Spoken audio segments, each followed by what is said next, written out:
Oh, yeah?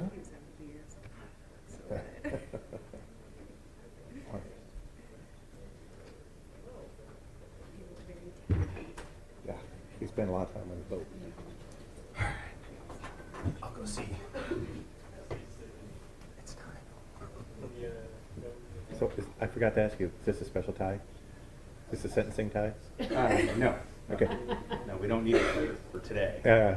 Well, at least presumably. Yeah. So.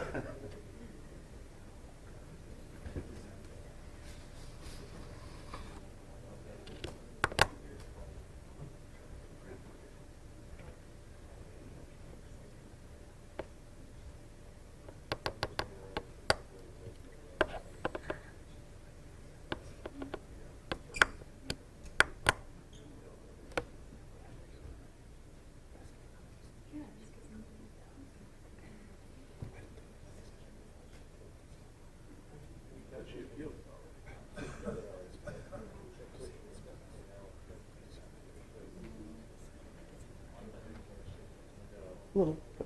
I'm wearing a dress, Yeah, so. I know.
Yeah.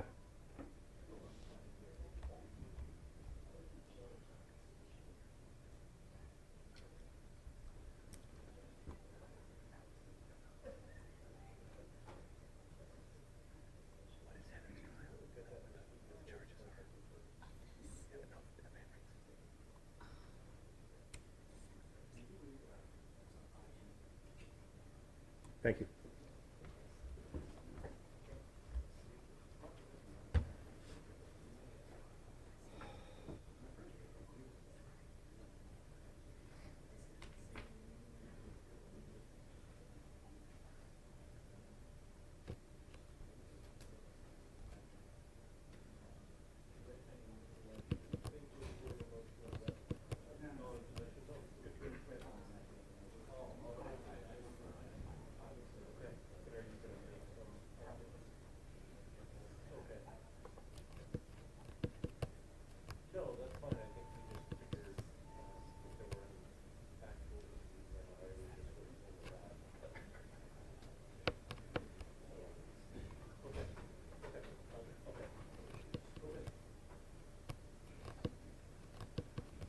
Sounds like they are gonna do something brief, so can we do that first? and- Yes. Okay, I'll go grab my stuff. Did you talk to Judge McLeay?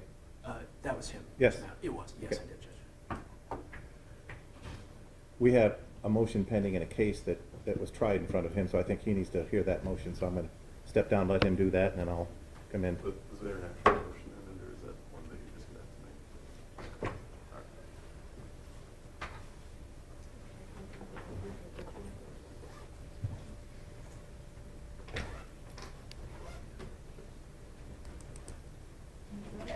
Hmm? Need something? Yes, but I don't know what it is. I saw that in your face and I.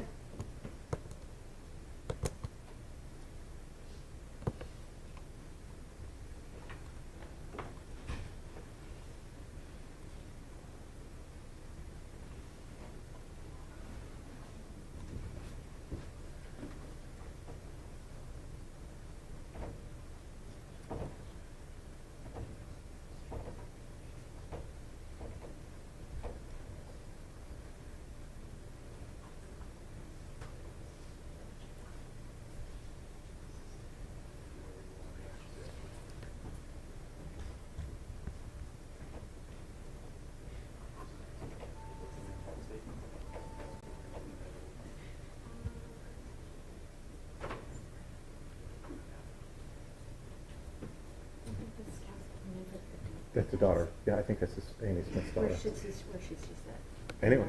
Yeah, Okay. anywhere where else wants to put her. Okay. You can bring her in anywhere you want to put her.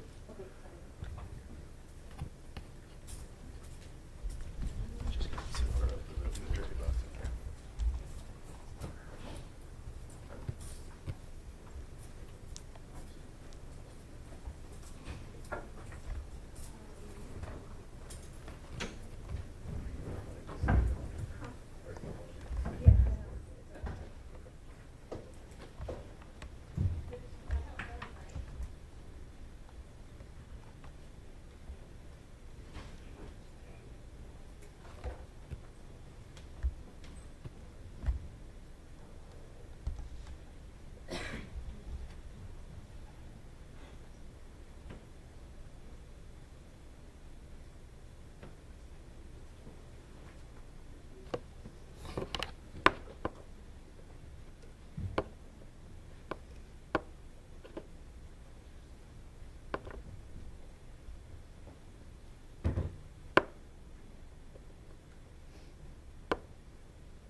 057, FECR 436459, and FECR 436500, State of Iowa versus Adriana Blake. Ladies and gentlemen, we're here for 3 sentencings. I just want to explain, we have a little unusual procedure here. Another judge tried one of the cases that I'm going to do the sentencing on. There's a motion that needs to be argued. That motion needs to be determined by the trial judge. Since that's not me, I'm going to step down, let the trial judge hear that motion, then I'll come back and we'll proceed with sentencing. So. All rise. District Court of Iowa in Fort Scott County is now in session. The Honorable Judge McLeay presiding. Thanks, everyone. You all can have a seat.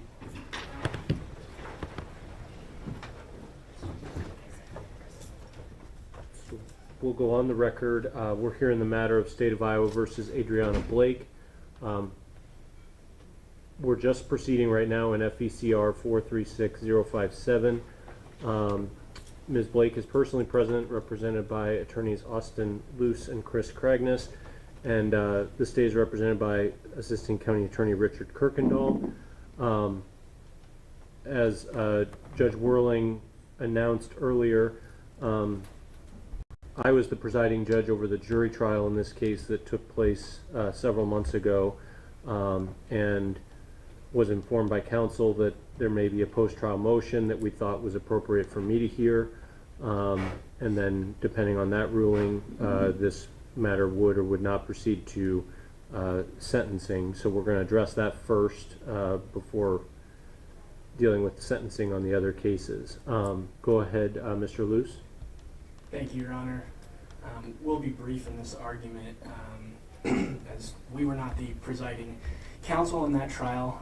It's not one that is, maybe as second nature as the case that we're more familiar with. But in conversations with Ms. Blake and review of the record, we primarily hang our hat on the argument of the insufficiency of the evidence. Ms. Blake's prints were not found on the weapons at issue in that case. She wasn't ever located with one or both of the guns which were at issue. And so ultimately, Your Honor, I think it is an insufficiency of the evidence argument.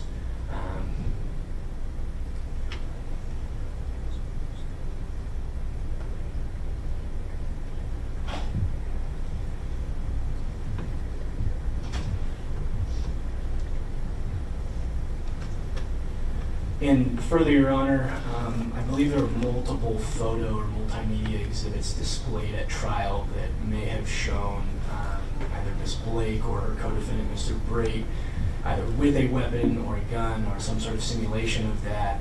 However, these items were not corroborated with the weapons or guns that were located upon arrest. They're different guns and weapons. And so again, we would just primarily primarily be arguing that the evidence was insufficient to support a conviction.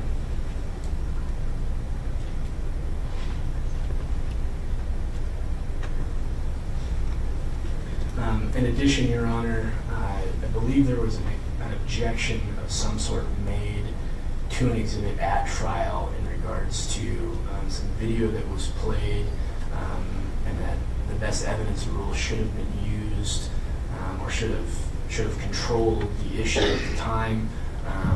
In FECR 436-500, there was a video played after the quote-unquote takedown of Ms. Blake and Mr. Brait.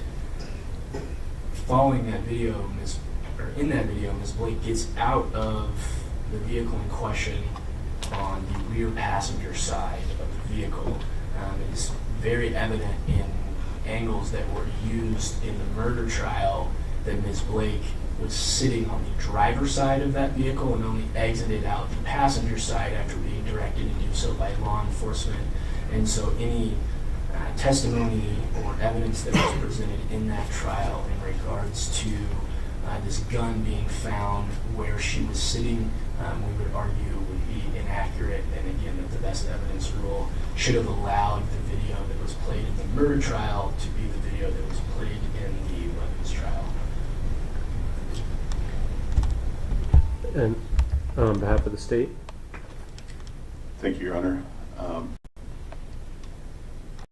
To the extent that this is a motion for a new trial, we object to the motion. We object to its timeliness, but putting that aside and reaching the merits of the issue, the test is not whether there was sufficient evidence or not, but rather the weight of the evidence. The weight of the evidence at trial in this case was clearly on the side of the jury's verdict, finding that Ms. Blake did possess a firearm while she was a prohibited person. The firearm was located in a vehicle directly in front of where she was sitting. Disagree with the characterization by defense counsel that she was only exiting that door when law enforcement directed her out. She had been sitting in that seat for at least a number of seconds before then, after she had gotten out of the vehicle and then re-entered it through the rear passenger door. I don't believe that there is a legal error in whatever objection he's referring to. If there was a best evidence issue, that just means that there's some other exhibit that could have also been entered. It's a rule of inclusion, not exclusion, and it's certainly not something that could create prejudice that would lead to a new trial. If there was an exhibit that the defense wanted to admit, I'm not aware of it. I think looking back on the record of that trial, there is clearly sufficient evidence for the jury to have found the verdict that it did. It's your motion, Mr. Luce. Is there anything else you wish the court to consider? Just very briefly, Your Honor, we would just ask that the court find good cause to allow this motion to proceed following my late appointment of counsel after the 45 days had run. Thank you. The court will consider the motion in light of the fact that we have new counsel appointed and the fact that the sentencing was continued due to Ms. Blake's other charges, and to allow sort of a consolidation of both counsel and judicial resources. So in considering sufficiency of the evidence, courts are highly deferential to jury verdicts. The jury verdict stands if it's supported by substantial evidence. Substantial evidence is evidence sufficient to convince a rational trier of fact that the defendant is guilty beyond a reasonable doubt. And the court looks at the evidence in the light most favorable to the state, including legitimate inferences and presumptions that may fairly and reasonably be deduced from the record of evidence. And the court, in its recollection of the testimony and the evidence presented to the jury, does find that there was sufficient evidence to generate a guilty verdict on the charge of felon in possession of a firearm. Regarding potentially erroneous evidentiary objections, the court thinks that that's the province of the appellate court to review. But as far as the sufficiency of the evidence, the court will stand on the record made at the trial and find that there was sufficient evidence for the jury's verdict. So Your Honor. Yes. If I may, my understanding is that in the motion for a new trial, we're not talking about the sufficiency of the evidence, we're talking about the weight of the evidence, which would be a slightly different standard than what we would use in a motion for a directed verdict of acquittal. So I just want to make sure the record's clear that looking at the weight of the evidence, the jury's verdict is supported by that. Yes, I mean, whether it's a motion for new trial or a motion and arrest of judgment, I guess, there is nothing about the evidence that struck me as insufficient or, that the weight was in favor of the defense in any way, shape, or form. I guess, can you enlighten me on which standard I'm missing as far as the weight of the evidence? Well, the sufficiency of the evidence, in my understanding, is only used for the motion of acquittal or motion for directed verdict of acquittal, and that's where we talk about evidence substantial enough to allow a rational fact finder to conclude guilt. Whereas in weight of the evidence, we're talking about just a verdict that's contrary to what the weight of the evidence is. And so we're not really looking at whether it's substantial or not, but whether it's actually contrary to the evidence. And it certainly isn't. And I think, and then in any light, whether it's to preserve that argument for appeal or whatever the situation might be, I don't think that the verdict was in contrary to the weight of the evidence. And furthermore, I'll find that there's substantial evidence supporting the conviction. So for those reasons, however the motion is couched, it'll be denied, and the matter will proceed to sentencing, but again, in an effort to consolidate the issues that will be presented to the sentencing court, Judge Whirling will be presiding over the sentencing to address all of those arguments by counsel. Anything else for me to address on the state's behalf? Your Honor, I was not trial counsel at that trial, but my understanding from the sentencing order is that there was not a habitual offender colloquy or anything done in that trial. Is that right? I don't believe we addressed that. I just want to be clear where we're headed for sentencing. Yeah. Okay. Okay. Anything else on behalf of your client, Mr. Luce? No, Your Honor, thank you. All right, thanks everyone. Thank you.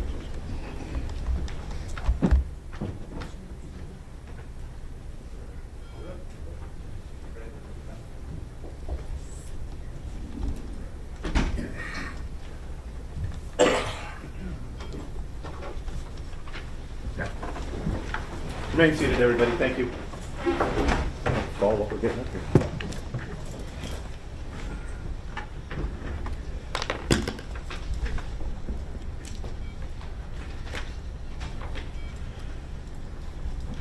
Ladies and gentlemen, we're here for a sentencing today. These matters are the most painful and difficult things that human beings can deal with, and I understand that. However, in the courtroom, in this proceeding, decorum must be maintained at all times. So I'm asking everyone, please, I want no outbreaks, I want no expressions, no clapping, no moaning, no expressions of any kind. If there's anybody who violates the rule, you're subject to contempt. You're also subject, which includes incarceration, also subject to being removed from the court. I appreciate your cooperation. I know you will cooperate, and I thank you very, very much in advance for that cooperation. All right. We are still in court in causes FECR 436057, 436459, and 436500, State versus Adriana Blake. Ms. Blake is personally present with her attorneys, Mr. Christopher Cragness and Mr. Austin Luce. The state is represented by Assistant County Attorney Mr. Richard Kirkendall. This is the date and time set for sentencing in these matters. Mr. Luce, it's my understanding that you've resolved the pending motions in cause ending in 057? That's correct, Your Honor. Is there a motion that needs to be resolved in cause ending in 459? There is, Your Honor. It would be a very brief. Please, if you would, when you're ready. Thank you.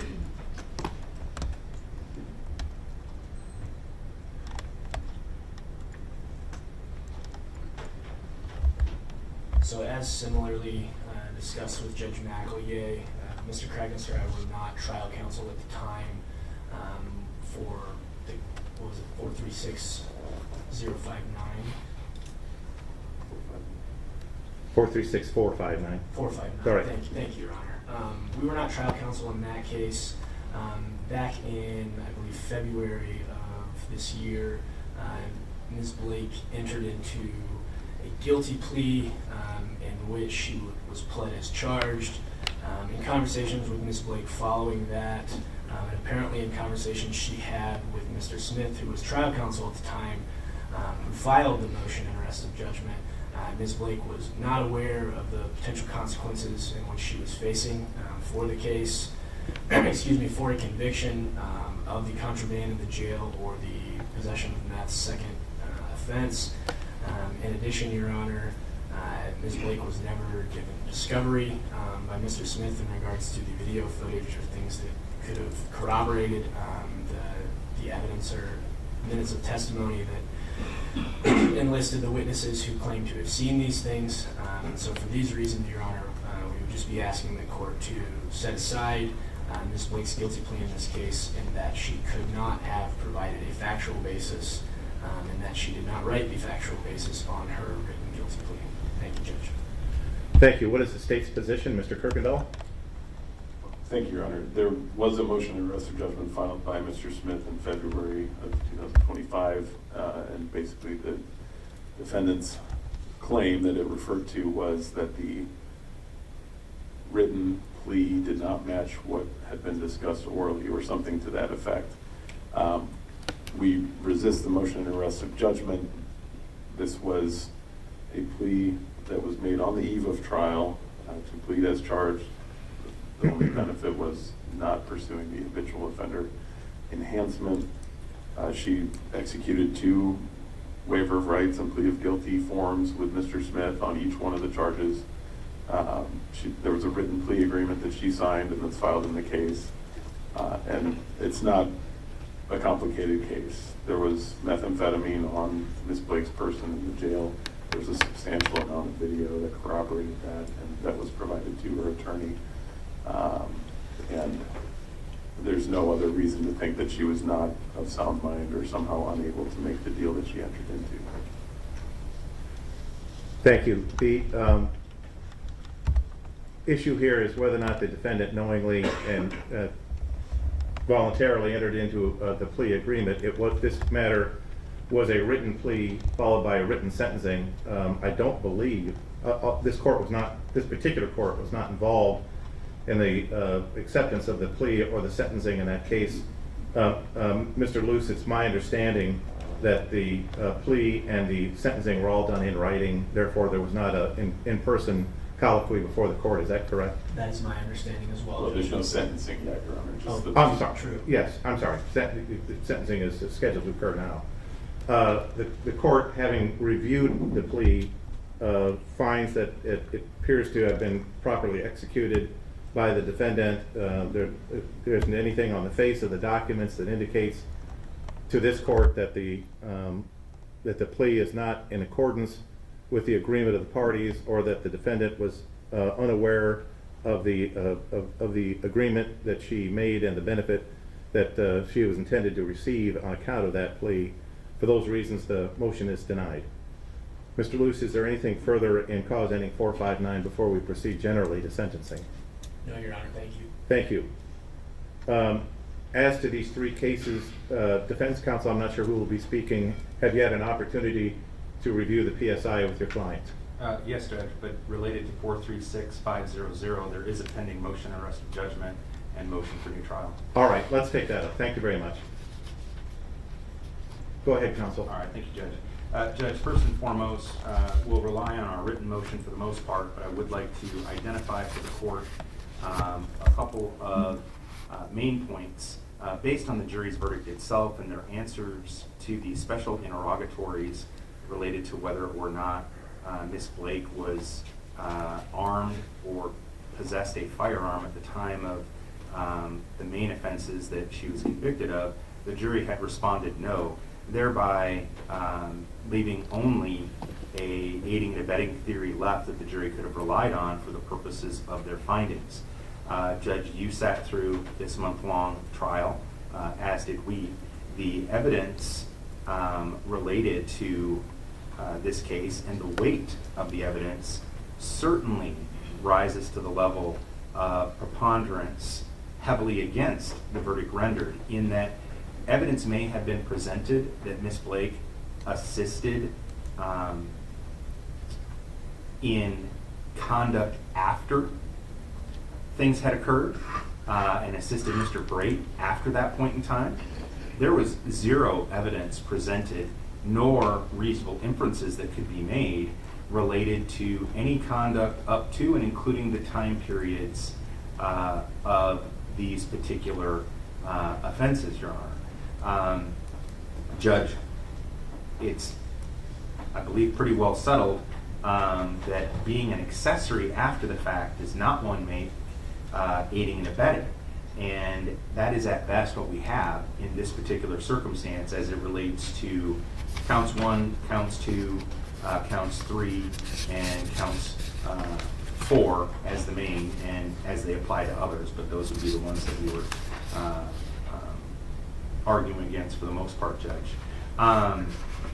Additionally, Your Honor, as it relates to other matters in trial, we would still remind the court of the admission of State's Exhibit 95, I believe it was A, it might have been just straight 95, but and the multiple layers of hearsay that summary of events contained, which was also inadmissible hearsay, effectively providing the jury a summary of the state's theory of the case, which certainly is inappropriate, is also unfairly prejudicial to Ms. Blake, and its probative value was definitely outweighed by the danger of that unfair prejudice, especially as it may relate to misleading the jury in this matter, Your Honor. Judge, as it relates to the rest of the arguments in relation to the motion in arrested judgment and motion for new trial, the last thing I'd like to state is just reminding the court that we had previously filed a motion to sever. Ultimately, Mr. Brait was severed out within the trial itself. However, the we believe erroneous denial of our original motion to sever hampered our ability to properly strategize a defense for Ms. Blake, and as a result of Mr. Brait being severed out during trial, thereby, quite frankly, in our opinion, showing that he should have been severed out beforehand, tied our hands and affected our strategy to affect Ms. Blake's constitutional right to a fair trial, Judge. With that, I would have nothing else. Thank you. Mr. Kirkendall, what's the state's position? The state resists the defendant's motion, Your Honor, largely for the reasons we've expressed in the resistance that was filed. Just to briefly add to it, the claim of insufficient evidence concerning Ms. Blake's role in the actual murders fails upon looking at the evidence that was admitted at trial. We know that she and her co-defendant were the only two people in the house when Amy Smith was murdered. We know that they were the only two living people in the house when Brian Goodwin was murdered, that she and the co-defendant were in an intimate relationship that, as seen both at the time of the offense and especially in the ensuing days, they were closely cooperating in this scheme that they were in, this Bonnie and Clyde relationship. And the jury made the absolutely reasonable finding that she was just as responsible as Mr. Brait was for the murders of Brian Goodwin and Amy Smith. I think it's reasonable to look at the jury's verdict and assume that they don't know, they can't place which gun was in which person's hand. But that in effect does not matter when the two of them are combined together on a crime, and in the course of that crime commit murder. They are both equally responsible. Nothing about the jury's verdict is inconsistent with the evidence that came in at trial. As far as Exhibit 95A, we'll rest on the argument that's in the resistance. It is a fair summary of data that all the underlying points of which were admitted and discussed at trial. And to say that we have to leave 4 weeks of trial without being able to summarize any of it, I think is just ignoring the fact that we have that rule and that it's meant to help the fact finder in these kinds of cases. And finally, on the motion to sever, there was, before the trial, there was no cause to sever the co-defendants because neither of them made a showing that their theory of defense was inconsistent with the others. Obviously, it was inconsistent when we got to the trial, but we had no reason to know that, and that certainly was not the representation made by defense counsel before trial when they were closely cooperating with each other on what those defense theories were. There were multiple meetings before trials in January and in May, where the express purpose of those meetings was so that they could cooperate on their defense. There was every reason to think that that would be what we were dealing with at trial.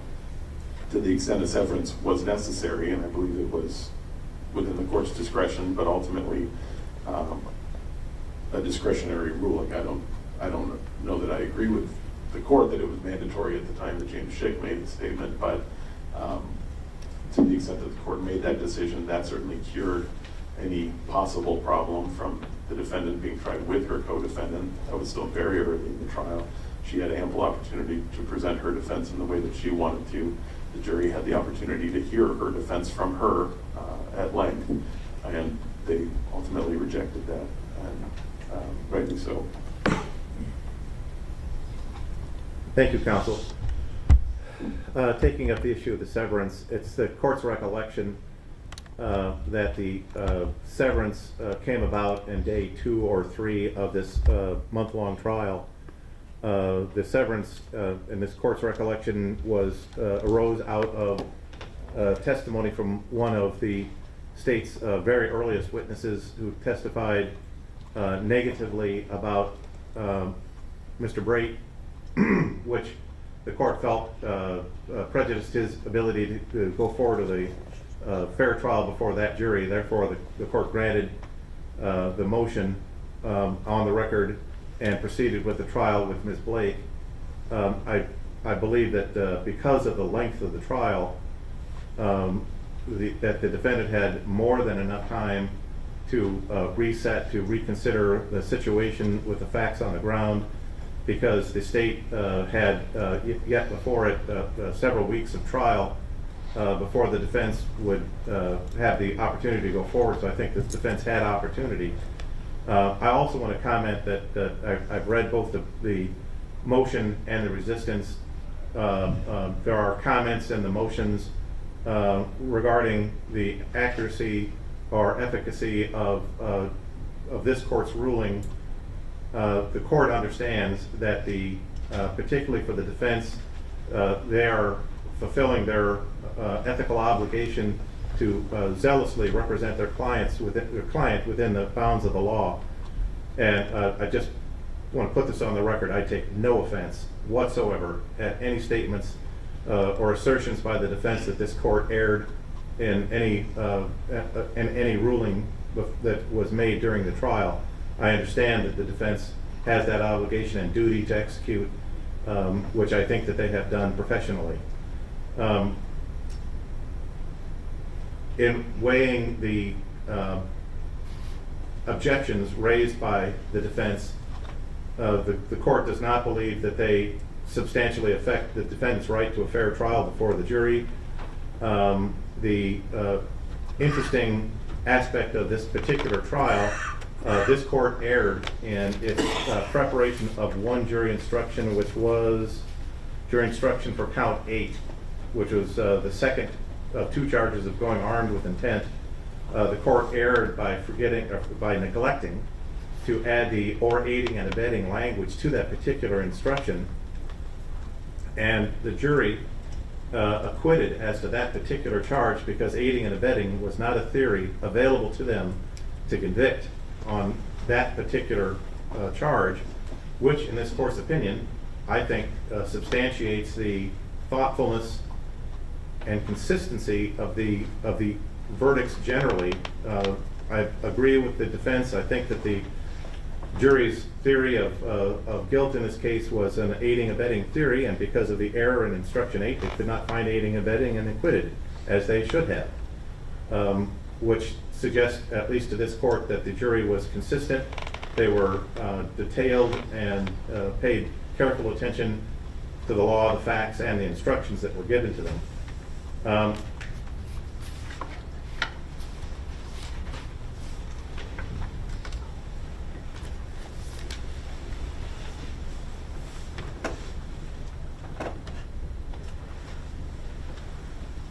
For all of those reasons, and the reasons stated here on the record, the court denies the defendant's motion as filed.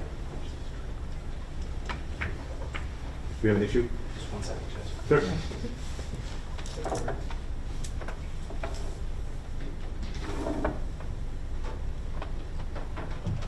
Shocker, it involves technology. Yeah, electronics, the bane of our existence. All right, anything else before we proceed with sentencing, Mr. Cragness? No, Your Honor. Have you had an opportunity to review the PSI with your client? Yes, Judge. Additions or corrections? No, Your Honor. Any from the state? No, Your Honor. What is the state's recommendation regarding sentencing in these 3 cases? Thank you, Your Honor. I'll start with FECR 436057, since it's the easiest. Our recommendation is that the defendant be sentenced to 5 years in prison. In FECR 436459, we recommend there that the defendant under count 1 be sentenced to 5 years in prison, and under count 2, 2 years in prison. In FECR 436500, for counts 1 and 2, the sentence is a mandatory sentence of life without parole. For counts 3 and 4, they are forcible felonies, requiring each a 25-year sentence, with 70% of that sentence to be served before eligibility for parole. For counts 5 and 6, those are again forcible felonies, each carrying a 10-year sentence. Count 7, we're recommending a 5-year prison sentence. Counts 9 and 10, aggravated misdemeanors, we are recommending 2 years on each of those. Counts 11 and 12, abuse of a corpse, we are recommending 10 years prison on each of those charges. Count 13 is arson in the 2nd degree, we are again recommending 10 years of prison. And under count 14, another possession of methamphetamine, we're recommending 2 years in prison. In some sense, it's symbolic, but it does make sense to at least run counts 1 and 2 consecutive with one another, as well as counts 3 and 4. Count 3 being concurrent with count 1. I don't know how complicated the court wants to make it, but there should be some recognition in the sentence of Adriana Blake that she is responsible for ending the lives of 2 people. And this was a heinous, senseless, meaningless, ultimately crime. Could have easily been avoided by Ms. Blake making better decisions. She had ample time to do it, and even after the murder of Amy Smith, had ample time not to kill Brian Goodwin. But she chose to participate in both of those murders, and her sentence should reflect that. Thank you, counsel. Mr. Cragness, what is the defense recommendation? Judge, defense recommendation related to all counts would be that the court run everything concurrent in this matter. As a reminder, as the court just indicated, this was an aiding and abetting theory case. Additionally, a different jury found Mr. Brake specifically responsible for 1 death in this matter. And Judge, I do want to point out to the court that the court did in fact hear testimony related to Ms. Brake's past, her dealing with prior domestic abuse, the circumstances in which she has lost a previous spouse, and the circumstances that I don't think anyone would deny that she dealt with related to her relationship with Mr. Brake.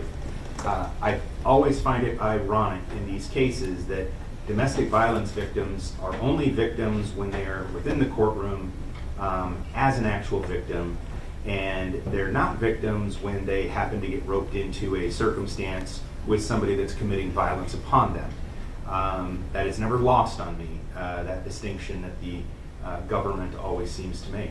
So, Judge, related to this particular matter, taking everything as a whole, looking at the pre-sentence investigation, the court did have the benefit of hearing about some of the past related to Ms. Blake.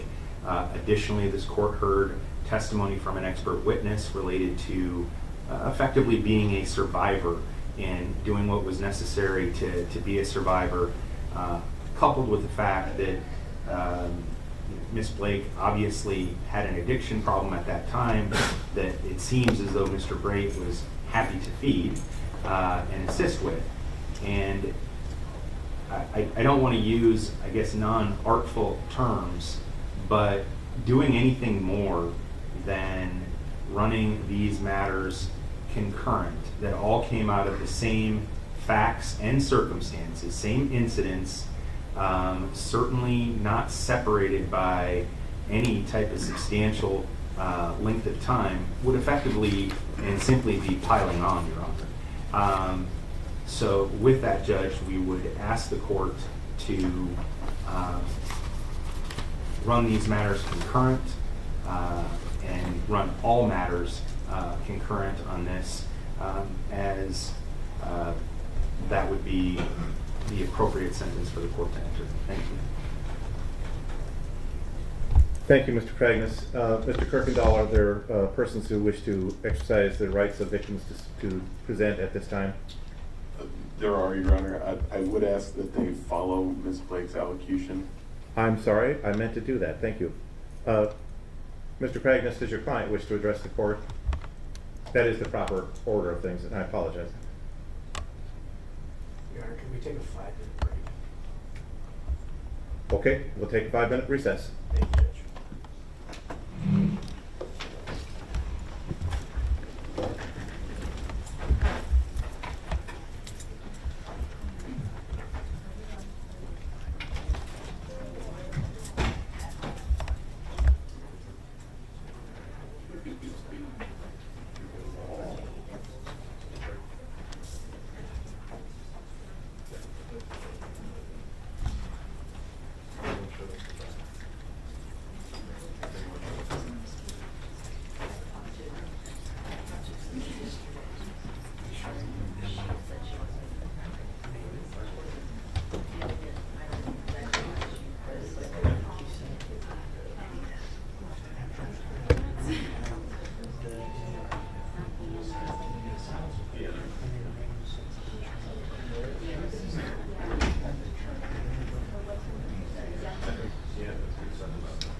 Pardon me? Thanks.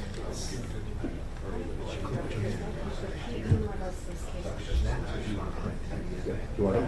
I've got case numbers. if He you want. emailed me too, but did you find all the right, because one of them's not right. On the railroads? Yeah. Oh, I don't know anything about them. Okay. Like, really, I know nothing about them, but like, I still know nothing about them. He emailed the.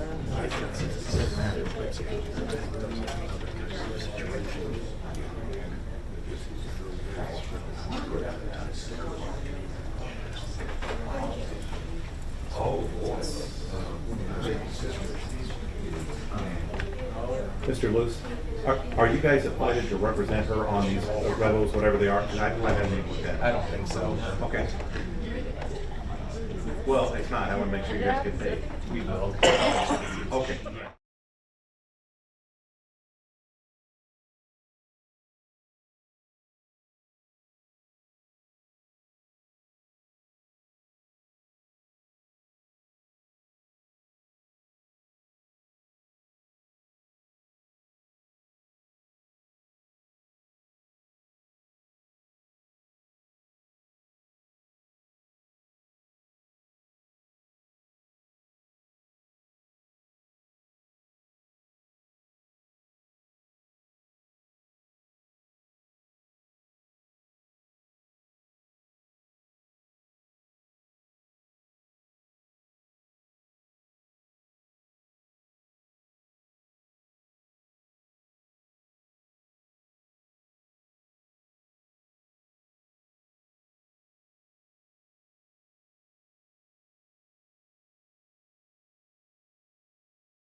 Yes, there's been a bit of an issue, Your Honor. We have she's put together a statement that she would like to provide to the court.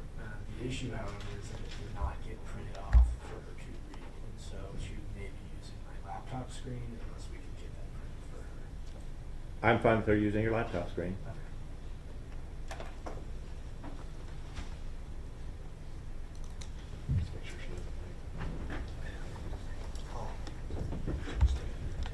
Go ahead, Ms. Blake, when you're ready.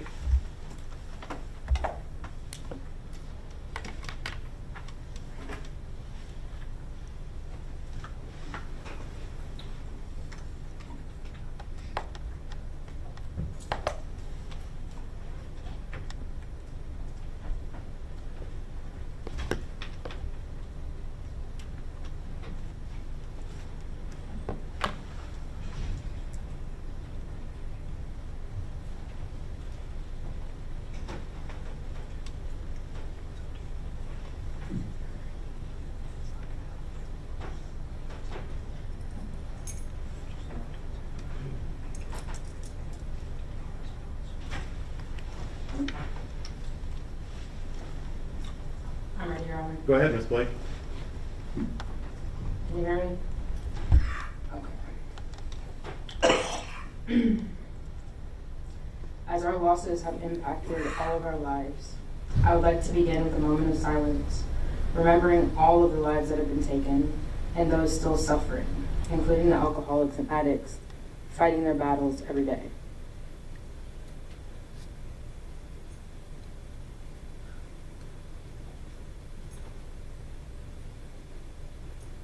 I am compelled to express my deepest condolences to my best friend Brian Goodwin's family and friends, and Amy Smith's family and friends.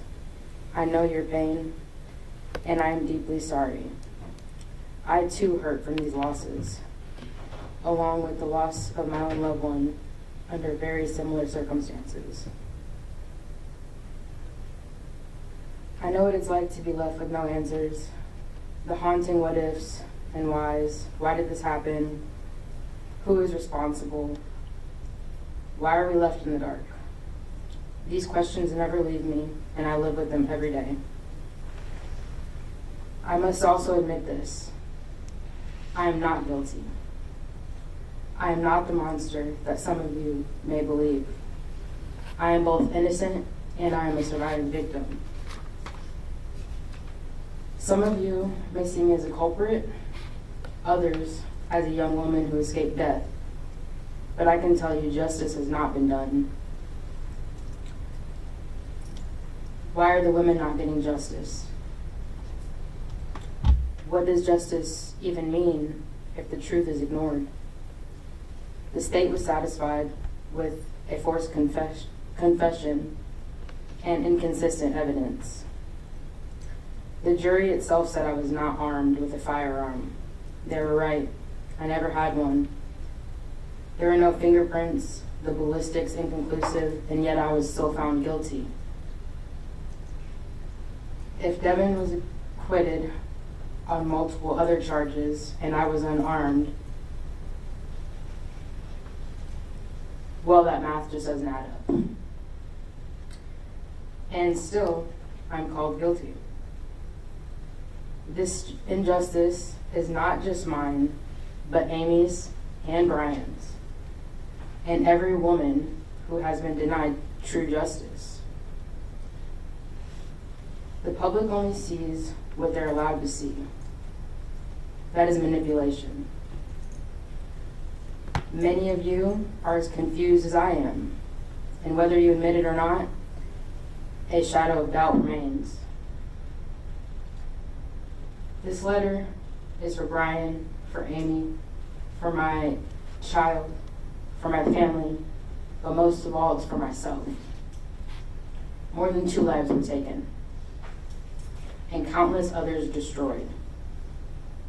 I'm sorry for the pain, and I'm grateful for those who have shown me love and support despite everything. And for those of you who only know my name but not me, let me tell you who I am. My name is Adriana Blake, and I have been in jail since I was 26 years old, I'm 28. Today marks my 19 months of sobriety. I am not only a surviving victim in this case, I'm a survivor of sexual abuse, addiction, and a lifetime of struggle.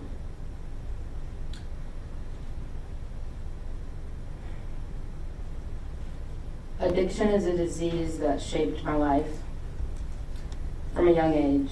It connected me to the people around me, even to Brian. I've made poor choices.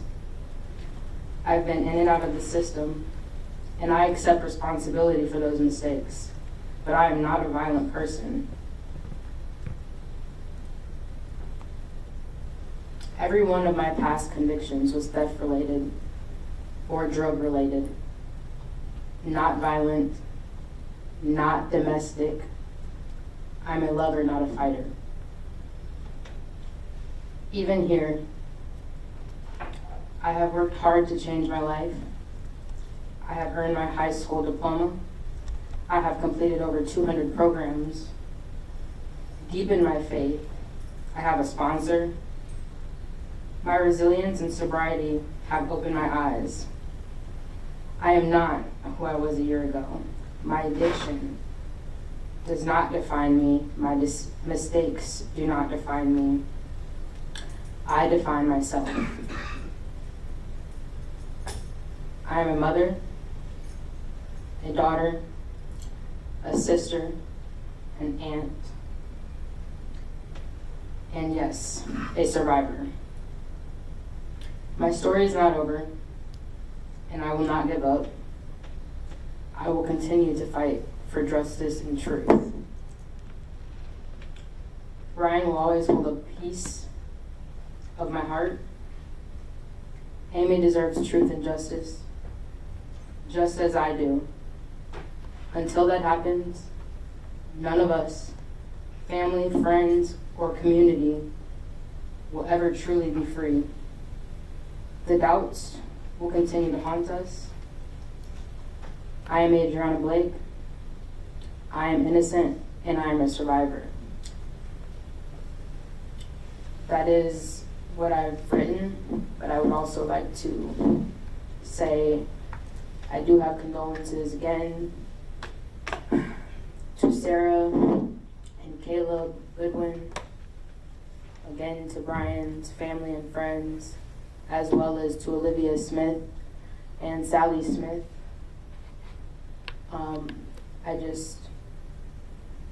Like I said, I hurt just like you guys hurt, and I understand that you guys think that I did this and I've been convicted of it, but I am innocent. That's all. Thank you. Now, Mr. Kirkendall, victims? Yes, Your Honor. First of all, that's Sally Smith, Amy Smith's mother.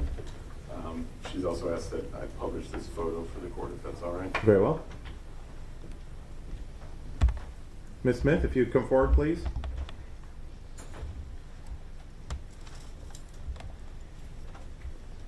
Ms. Smith, I'm going to have you take a seat in the witness stand.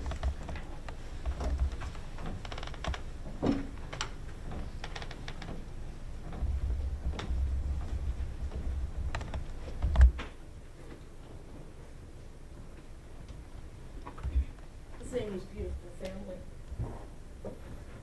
It's taken me before meth got a hold of her. Ms. Smith, would you please state and spell your first name for the record? Sure, I'm Sally Smith, S-A-L-L-Y. Thank you, ma'am. Go ahead. I've struggled writing this. I think I've started it a dozen times.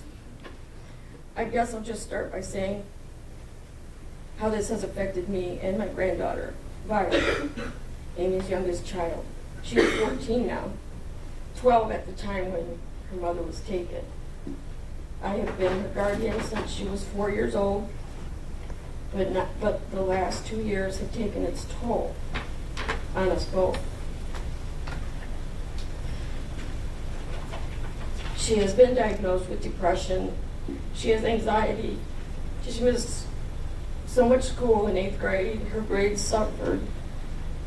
This year she's doing online school because she can't even face going to school, seeing people.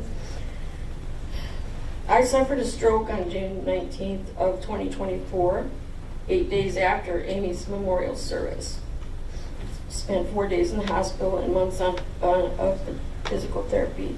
I still wake up in the morning, and for 2 seconds, I forget. Then, boom, realization hits me, and it's like hearing the news all over again. Amy was more than a daughter. She was a sister, an aunt, a friend, a mom to 3 beautiful children, Olivia, Avery, and Violet. But she's not a survivor because she was murdered by Adriana Blake. She was a beautiful person. She was a loyal, loving friend. She was a generous person with a big heart.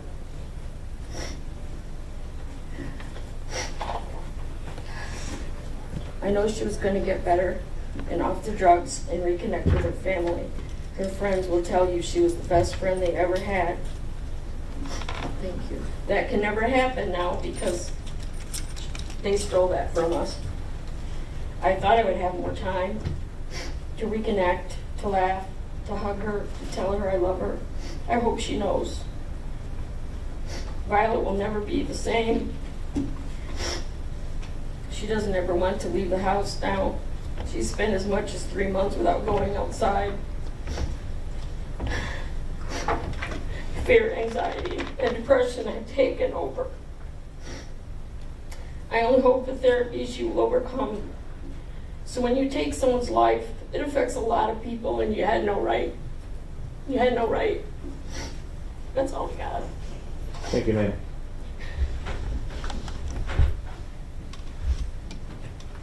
Ellie Elliott, one of Amy's sisters, wants to speak. Ms. Elliott, if you'd come forward.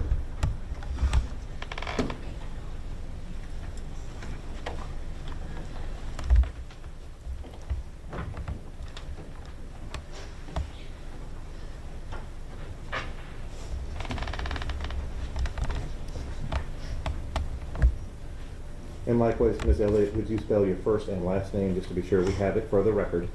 Kelly Elliott, Kellilliott. And you're a sister to Amy? Yes. Go ahead, ma'am.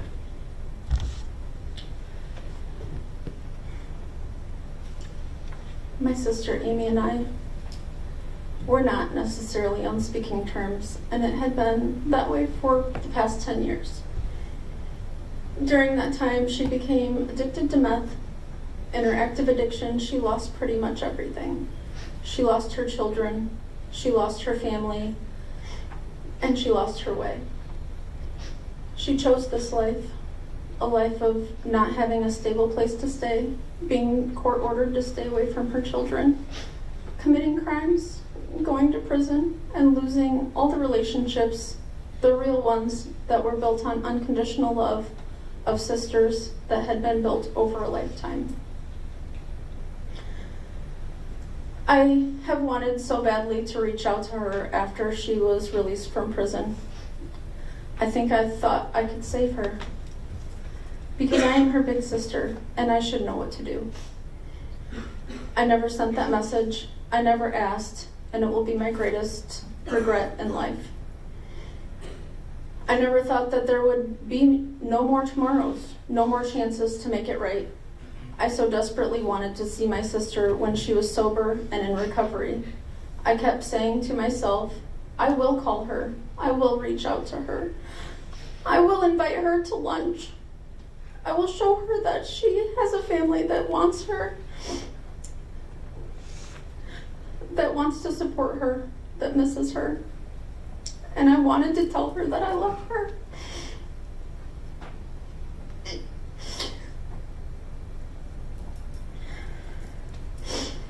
I am Amy's older sister by 1 year and 9 months to the day. However, I will continue to grow older while she will forever be 45.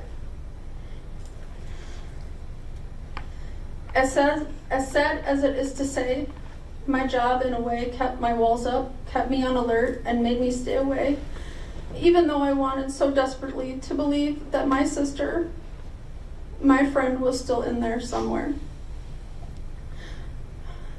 You see, I have been a police officer for 16 years. I see the damage drugs can do to people, families, and to everyone that loves someone that is addicted. I hoped she would be better, heal herself, and come back to us, but she never did. When I found out my sister was murdered, I was on duty, standing inside of Starbucks, waiting for my iced shaken espresso, preparing myself for the busy day ahead of me. I had gotten a text from someone that said my sister had been shot. I thought to myself, it couldn't be true. Surely someone in my department would tell me, wouldn't they? Most officers in Clinton County knew that she was my sister, and if someone had knowledge of it, they would come to me and give me the news face to face, right? As an officer, I know that death notifications should never be given over the phone. I have given more than my share. However, the news of a death was already circulating, and I knew I couldn't let my parents, my sisters, and Amy's children find out from a phone call. I called the one person, an officer from another city, who most certainly would know. He did know. My sister Amy was dead. I don't remember much from the rest of that phone call. I hung up, I called my boss, and I told him that I could not stay at work. I went home to tell my family the news that would change our lives forever. Our beautiful girl was dead. My sister Amy Marie Smith was murdered in a violent, unprovoked, and heinous attack. I still cannot accept this senseless crime against Amy. I have not read the articles written about how or why Amy and Brian Goodwin were murdered. I have not watched the news detailing the trial. I don't know, nor do I care about Adriana Blake or Davenport. I had to look up their names while writing this letter. Their names have never been spoken by me, and after their names will be forgotten. They are not important to me. I am content with knowing they will never forget my sister's name, they will never forget Brian Goodwin's name, and that they will never be free to live their lives outside of prison's four walls. My sister was murdered. There, I said it.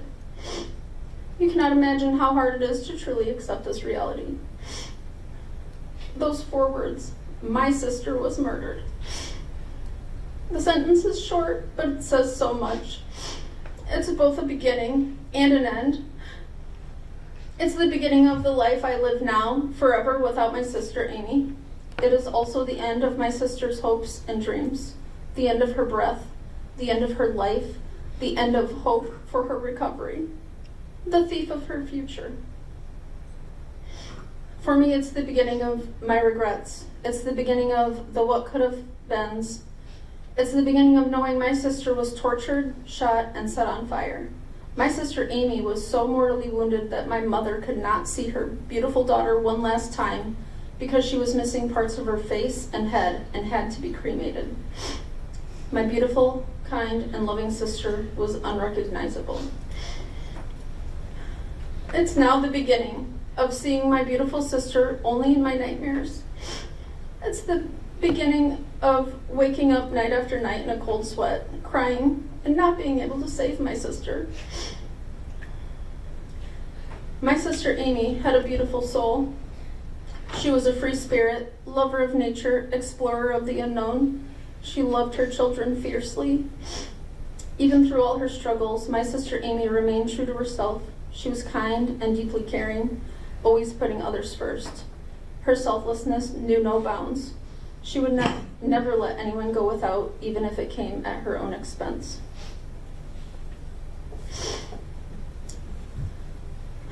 The people who killed Amy may want to reduce her to just another victim, but Amy mattered.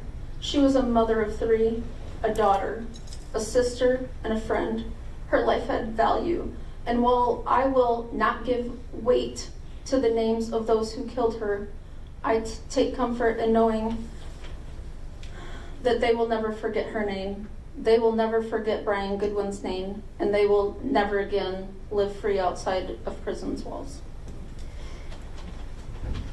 Thank you, ma'am. Ted, Danielle Anderson, her sister, would like to speak. Your Honor. Ms. Anderson?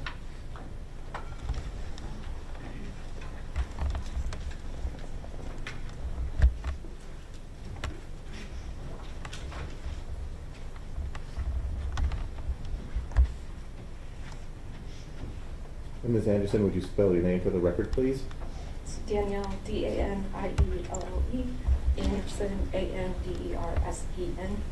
When you're ready, ma'am, go ahead. I have gone over in my head what I would want to say to address the court on behalf of my sister. I really don't think it's possible to explain how this has impacted my life. I should not have to write this. My sister Amy had a huge heart and she would do anything for anyone. Our family will never be the same. My sister Kelly and Amy grew up together, raising their daughters together. And my sister Kelly lost a part of her that day too. There's so much heartache and trauma. We will never recover from this.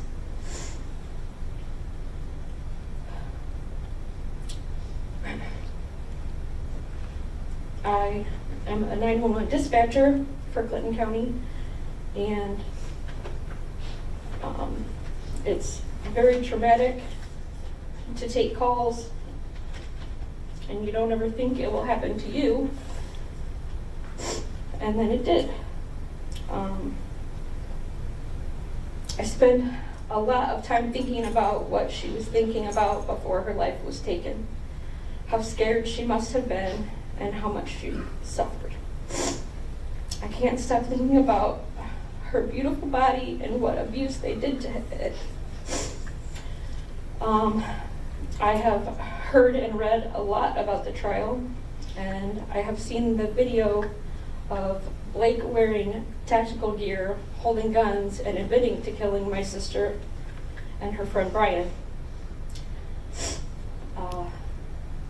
She thinks that she is tough and mean and badass, but in reality, she's just a worthless piece of trash that cannot even handle the Scott County Jail. You claim to have felt unsafe due to alleged threats from staff and inmates. I can't wait for you to go to prison for the rest of your life, and I hope it's absolute torture. And I know that you're an entitled, disgusting human being, and you will never realize the effects of your actions. However, I will have a little bit of peace knowing that you are going to be rotting away. I asked the court to give her life in prison without the possibility of parole. This crime was horrific, and for no reason other than to steal a little bit of money. The hurt this has cost my parents having to bury one of their daughters is absolutely devastating. Thank you, ma'am. Sarah Womack is also a sister of Amy Smith, Your Honor. She'd like to speak. Very well.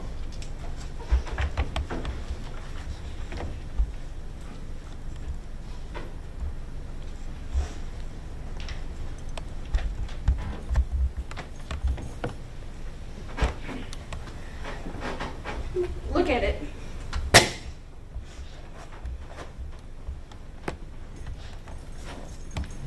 Ms. Womack, would you spell your name for the record as well, please? Sarah, S-A-R-A, Womack, W-O-M-A-C-K. Go ahead, ma'am, when you're ready. Amy Smith is my sister. That photo is how I want her remembered.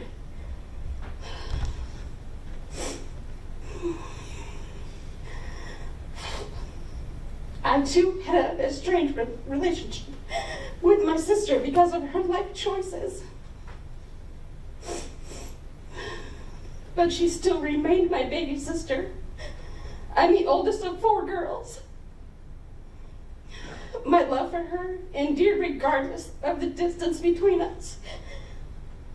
The distances in our life choices may have created a separation, but they never lessened the care I felt for her.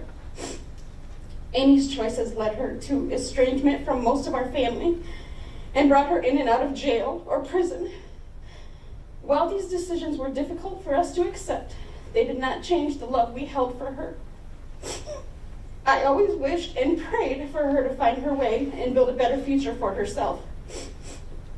Among the four of us, Amy was exceptionally intelligent, especially when it came to book smarts. When she was in a good place, she was lively, affectionate, and full of life. She was beautiful, carefree, and truly lived on her own terms. Amy was not only a mother, but a daughter and a sister. Though the tragic events surrounding her death have left painful images in my mind, I choose to remember Amy as she was in happier times. Her true essence was not defined by her struggles, but by the spirit and the love she brought to everyone she knew. Since her horrific death, I have been struggling with anxiety, sleep deprivation, and concentration issues. These challenges have affected my daily life, making it difficult to maintain a sense of normalcy and to focus on responsibilities. The persistent anxiety has led to restlessness. It has further contributed to ongoing difficulties with sleep. As a result, my ability to concentrate has diminished, impacting both work and personal activities. I can't say your name. I'm not gonna. Throughout the entire trial, I paid careful attention to your body language, and it was evident that you did not display any indication of remorse. Instead, you appeared in court smiling, laughing, and engaging in light-hearted conversation with your attorneys. Hopefully, you will be sentenced to spend every day of the remainder of your life in prison.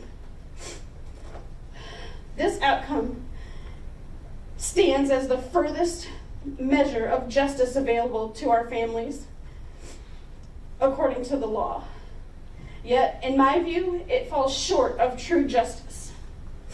You took 2 lives, and you still get to live. Thank you, ma'am.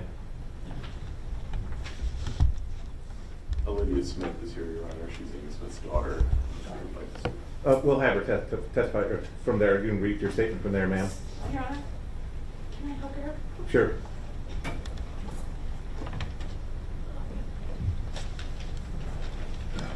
And Ms. Smith, would you spell your first name? It's A-L-Y-V-I-A. Thank you. Go ahead, ma'am. So, whoever said grief gets easier over time lied. I am angry. I am so angry. Time does not take the pain away ever. Time only makes you cope with it. My mother, Amy Smith. Ma'am, I'm sorry to interrupt you. Can you slow down? Okay, That reporter has to take down what you're saying. Okay. I'm sorry. My mother, Amy Smith, was not only a good person, but a great mother and friend. My mother did not deserve to endure the torture she did, nor did she deserve to lose her life at such an early age. There is no punishment adequate for Adriana other than enduring what my mother did and also losing her life. I truly believe there's a special place in hell for Adriana and others like her who take away someone's mother, friend, and daughter. I hope she spends every second of every day in prison miserable, living with the guilt of what she did, and I hope she wishes she was dead every day. She will never begin to understand the amount of suffering and pain she has brought upon myself and my family. She didn't only take away my mother, she took away my best friend. Missing someone so much is a full-time job. My heart hurts every second of every day. Thank you, ma'am. Any other victims, counsel? I believe that's all of the statements, Your Honor.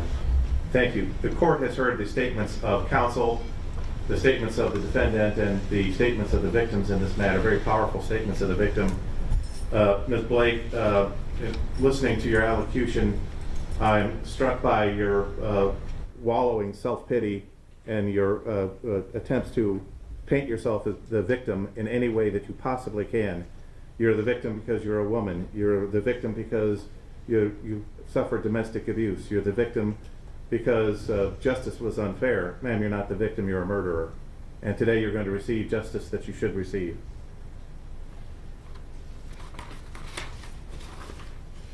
As to cause FECR 436057,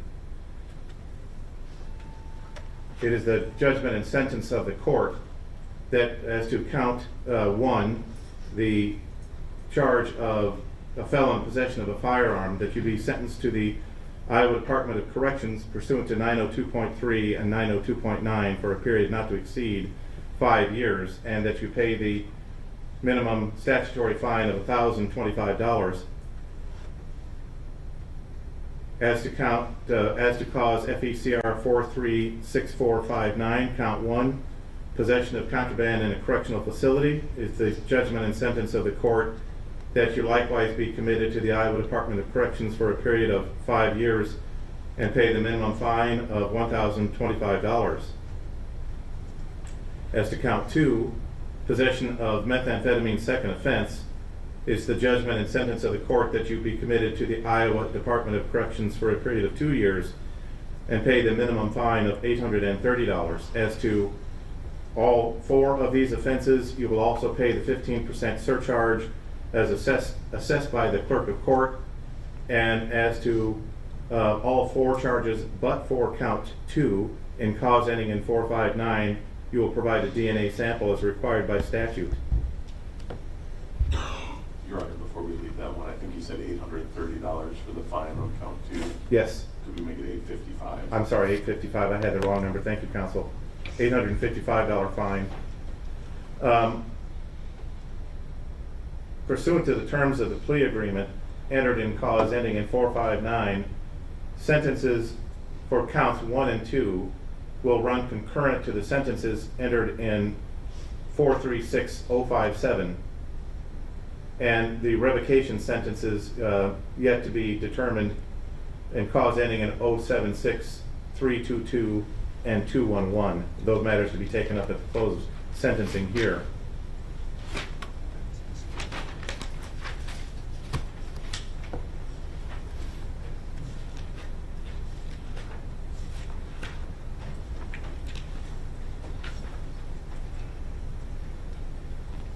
In cause 436500, there are a multitude of charges for which you are convicted after a month-long trial and a jury of 12 peers found you guilty by proof beyond a reasonable doubt. As to counts 1 and 2, murder in the first degree and a Class A forcible felony, pursuant to the verdict of the jury in these matters, and as provided by 902.1, it is the judgment and sentence of the court that you be committed to the custody of the Director of the Department of Corrections for the remainder of your life, without the possibility of parole. As to each offense, you shall be given credit for time served in the county jail.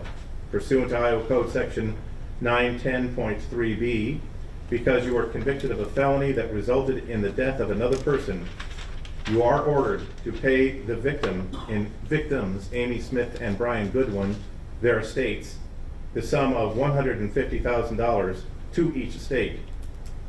If the victim died intestate, you shall pay this victim restitution to the victim's heirs at law as determined by the probate court pursuant to Section 633.210 of the Iowa Code. This restitution shall not be dischargeable pursuant to the Federal Bankruptcy Act. It is further ordered that defense counsel shall file a notice of appeal in these matters within 30 days of this date. Upon filing of that notice, defense counsel is released from representation herein, and the Iowa Appellate Defender's Office is immediately thereafter appointed to represent this defendant.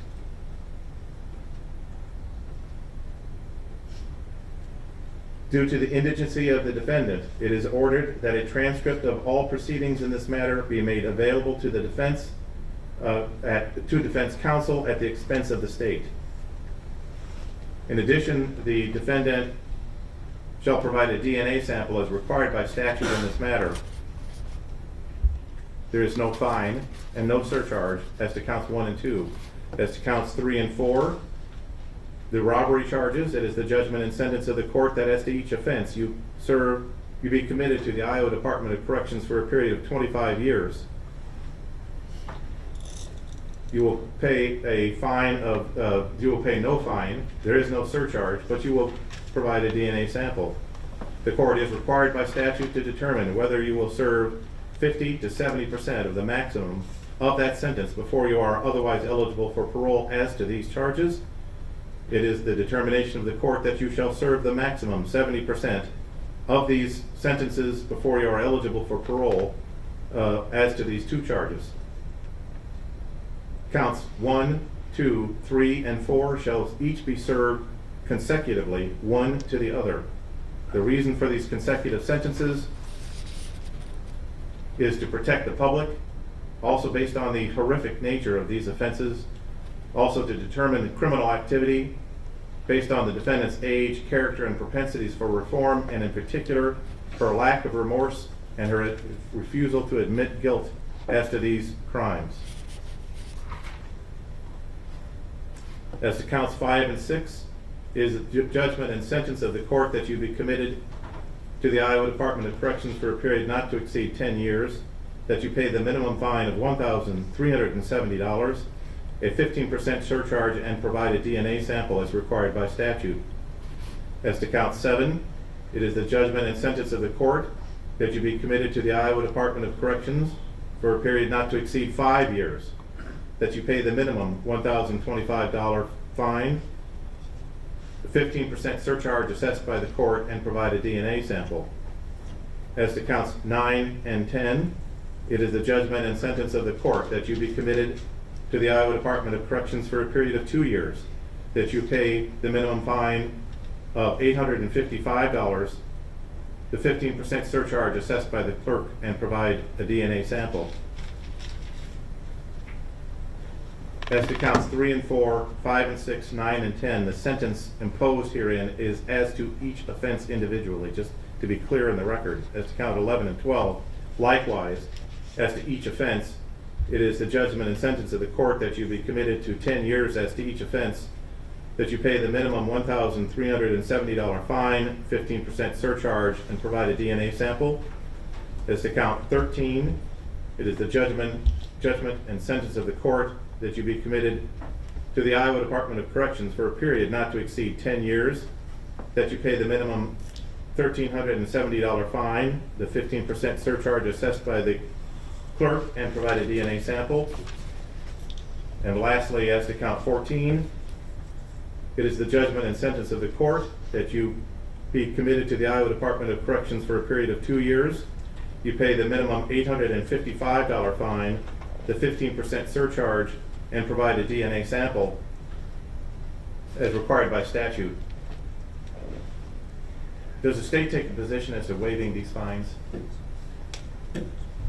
Your Honor, the state would recommend the waiving of the fines. I think the priority here would be the monies that would be owed to the families.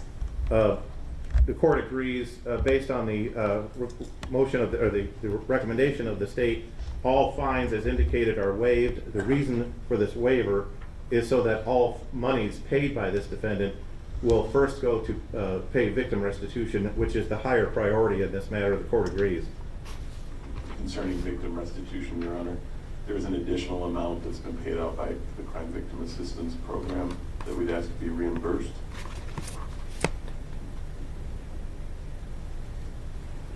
Let me get to that. Yes, sir. The court finds, based on the defendant's life incarceration without the possibility of parole, that she is not reasonably able to pay the costs of this action, which is Category B restitution. Her liability for Category B restitution is set at $0 for all of these offenses. As to counts 5 and 6, 7, 9 and 10, 11 and 12, 13 and 14, these shall be consecutive to counts 1, 2, 3, and 4, but all of those charges shall be concurrent with each other, that being 5 and 6, 7, 9 and 10, 11 and 12, 13 and 14 shall run concurrently with each other, but consecutive to 1 and 2, 3 and 4.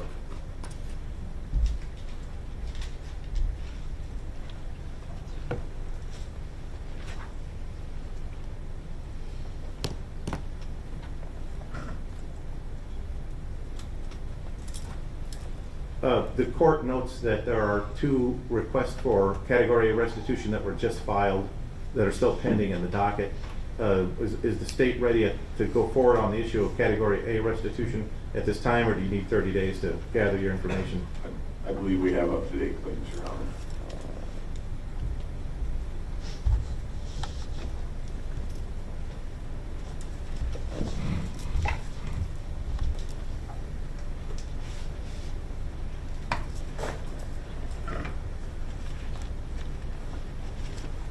Mr.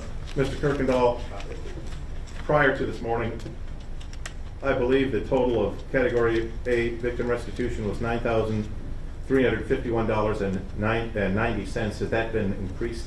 It has, Your Honor. And what is the increase? Well, I'm not sure exactly what that number is, but it's $12,107.46 total.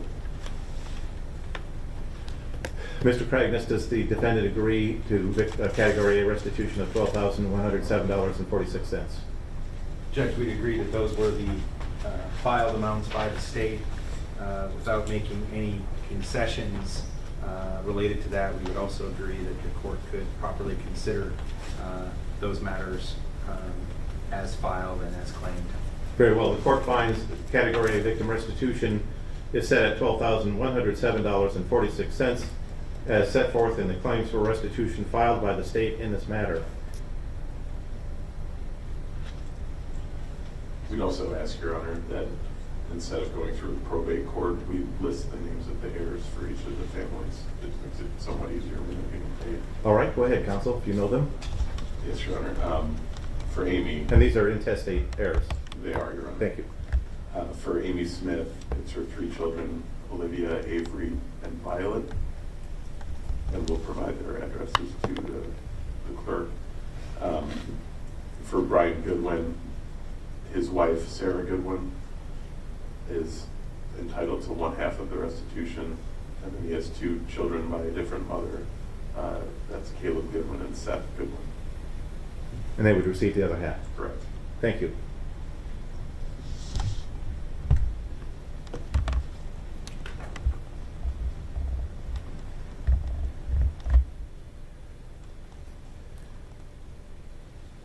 Ms. Blake, these are your appeal rights.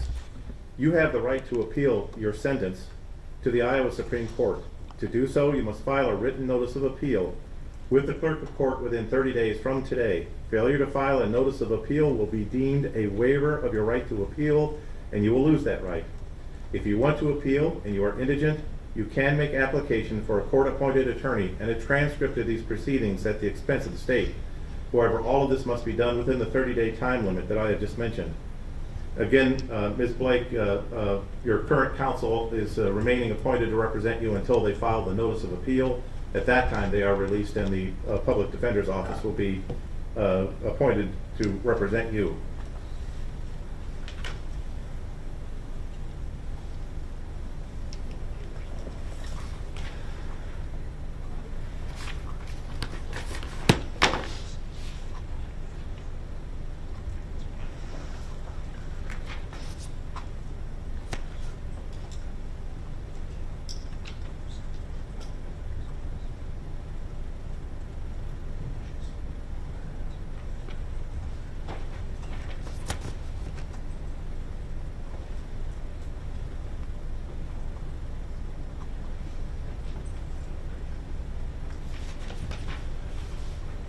Mr. Kirkendall, is there anything in the sentencing the court may have neglected or overlooked? I have no notes, Your Honor. Mr. Cragness, is there anything in this matter the court may have overlooked or neglected? No, Judge, nothing that the court may have overlooked or neglected. However, Your Honor, for the purposes of the record, I do believe, and the record will speak for itself, that the court referenced Ms. Blake's refusal to admit guilt, which would be in violation of her Fifth Amendment right to remain silent under the United States Constitution. It would also reflect against her right to remain silent under the Iowa Constitution. I would submit, Judge, the consideration of that in the statement by the court that her refusing to admit guilt, and to be clear, Judge, I did not hear it as acknowledging the jury's verdict or anything of that nature. If I'm wrong on the record, I apologize, but I heard it as a refusal to admit guilt. That being a violation of her rights, that is an impermissible sentencing factor. That is an impermissible factor for the court to consider as it relates to concurrent versus consecutive sentencing. As such, Judge, we would ask the court to immediately reconsider its sentence. Regretfully, Judge, we would also ask the court to recuse itself and assign sentencing for a different judge that did not take into account a impermissible factor. That's all I have, Judge. Thank you. Thank you, counsel. And I appreciate the heads up. I did misspeak. I was not attempting to indicate, I think that's what my language was. It was just, it's sloppy language. I was not intending to indicate that the defendant had to admit her guilt and give up her right. I was intending to indicate that she was not acknowledging the guilty verdict of the jury in her statement of her victimhood in this matter. I understand that she has the right to remain silent, not to speak as to her guilt or innocence in this matter. The court throughout this trial has taken great pains to protect that right and acknowledges that right here at sentencing. In my sentencing, her failure to acknowledge the sentence of the jury is probably I think it's the last thing I mentioned, because it's the least important of the factors that I mentioned in determining the sentence that I imposed. For those reasons, the motion is denied. Thank you, Judge. Thank you. Anything that the court has overlooked or neglected? No, Your Honor. Mr. Luce, do you agree? I do, Your Honor. All right. With that, we are adjourned as to these sentencings. We'll take up the probation revocation matters. Off the record, is that the 418076 and one and then 322 and one ending in 211? Correct, Your Honor. Okay. There's also a Johnson County case. I don't know if you can also address that at this point. I don't think I can. I'm not a Johnson County judge. Need a break? All right. We are in court in causes FECR 418076, 412322, and 412211, State versus Adriana Blake. We are here on a matter of probation revocation. These matters were brought to the court's attention in the midst of sentencing and underlying charges. So I'm sorry, the court simply has just not had an opportunity to review these files. Mr. Kirkendall, what's going on in these cases? Well, Your Honor, all of them have been subject to filed probation revocations.